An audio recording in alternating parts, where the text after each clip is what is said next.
Hi everyone, నేను ఈరోజు మీతో ప్యాంక్రియాటిస్ సివియర్ ప్యాంక్రియాటిస్ ఉన్న పేషెంట్స్లలో lung damage or kidney damage risk ఎందుకు ఉంటుంది, అది అవాయిడ్ చేయడానికి ఏం చేయాలి కొంచెం బ్రీఫ్గా డిస్కస్ చేయబోతున్నాను. ప్యాంక్రియాటిస్ వచ్చిన 80 to 90% పేషెంట్స్లలో మైల్డ్ టు మోడరేట్ ప్యాంక్రియాటిస్ ఉంటుంది. ఈ కేటగిరీ ఆఫ్ పేషెంట్స్లలో lung effect or kidney affection అంతా ఉండదు. ఒక 5 to 10% పేషెంట్స్లలో సివియర్ ప్యాంక్రియాటిస్ ఉన్న పేషెంట్స్లలో kidney and lung damage risk ఉంటుంది. సో ఇది కిడ్నీ అండ్ లంగ్ డ్యామేజ్ అవ్వడానికి రీజన్ ఏంటి?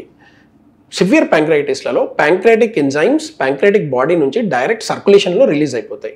అంటే బ్లడ్ వెజల్స్లో రక్తనాళాలలో ప్యాంక్రియాస్ నుంచి డైరెక్ట్గా రిలీజ్ అయిపోతుంది. ఇది నార్మల్గా అట్లా కాకూడదు. ఒకవేళ అట్లా రిలీజ్ అయితే ఈ ఎంజైమ్స్ లంగ్ టిష్యూని డ్యామేజ్ చేస్తాయి.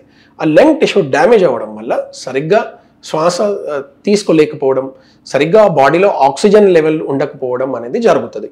ఈ కండిషన్ని ARDS అంటారు, అంటే అక్యూట్ రెస్పిరేటరీ డిస్ట్రెస్ సిండ్రోమ్. అంటే సివియర్ ప్యాంక్రియాటిస్ పేషెంట్స్లలో సివియర్ షార్ట్నెస్ ఆఫ్ బ్రెత్ ఉంటుంది.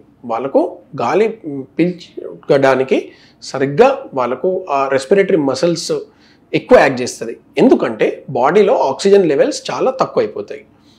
ఇది అవాయిడ్ చేయడానికి ఫిజియోథెరపీ మేము అడ్వైజ్ చేస్తాం. ఇది అవాయిడ్ చేయడానికి మేము స్పైరోమెట్రీ అడ్వైజ్ చేస్తాం.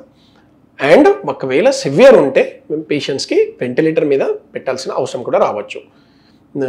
అదేవిధంగా సివియర్ ప్యాంక్రియాటిస్ ఉన్న పేషెంట్స్లలో బ్లడ్ ప్రెషర్ డ్రాప్ అయిపోతుంది. బ్లడ్ ప్రెషర్ డ్రాప్ అయిపోవడం వల్ల కిడ్నీస్కి సరిగ్గా బ్లడ్ లేకుంటే కిడ్నీస్ కూడా ఎఫెక్ట్ అవుతుంది. కిడ్నీస్ షట్ డౌన్ అయ్యే రిస్క్ ఉంటుంది.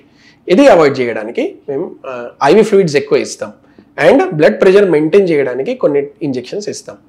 సో మీకు సివియర్ ప్యాంక్రియాటిస్ ఉంటే lung and kidney effect avoid చేయడానికి మీరు కొన్ని జాగ్రత్తలు తీసుకోవాలి అండ్ మీరు ఒక డాక్టర్ దగ్గరికి రెగ్యులర్గా ఫాలోఅప్లో ఉండాలి. Thank you.